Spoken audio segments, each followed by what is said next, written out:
We've been producing biodiesel from waste cooking oils and other vegetable and animal oil feedstocks for 14 years now, and we actually are the most experienced and oldest commercial biodiesel company in America.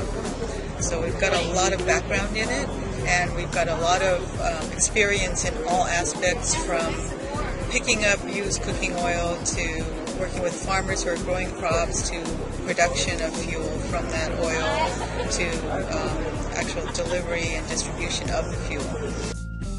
We also, our technology division does R&D on process technology, and we've sold and installed biodiesel plants across the U.S., plus one in Japan back in '98. So we have a lot of extensive experience in this industry, and we've gone from 14 years ago developing this model that works in a community where we actually survey a community, we look at the available resources, whether it's used cooking oil or crops that are growing in those areas that can be made into oil for biodiesel, build a biodiesel plant to scale for that area, and distribute the fuel back into that area. So we built a biodiesel plant in Oregon, Salem, Oregon, and it's making extremely high-quality fuel. Actually, the quality of that fuel beats soybean biodiesel standards and almost all others, but it's our highest grade technology that we've developed so far.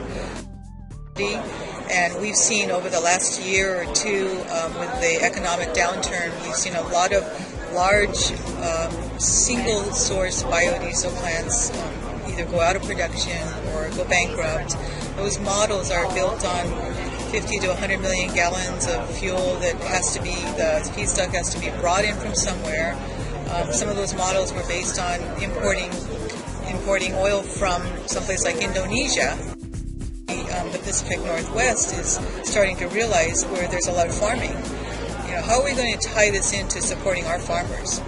And Oregon is way ahead of the crowd. So Oregon, we've seen a mandate for biodiesel. The city of Portland actually puts out a contract for their fuel. It has to be 5% biodiesel minimum, but they actually want to use 20% biodiesel. So they put an RFP out. And the way they score the proposals that come in, the highest number of points go for distance less traveled.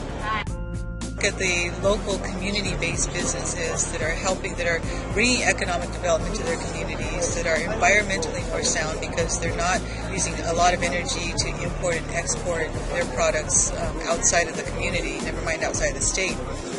The incentives need to come from the federal government as well as the states, but look at, especially for biofuels, we compete against the petroleum industry, which gets billions of dollars of subsidies. So people ask me all the time, why is it so expensive to process biofuels? When will they become cheaper? Well, they are already cheaper. It's just that the level of subsidies that we get as an industry are a drop in the bucket compared with the billions of dollars that the petroleum industry gets.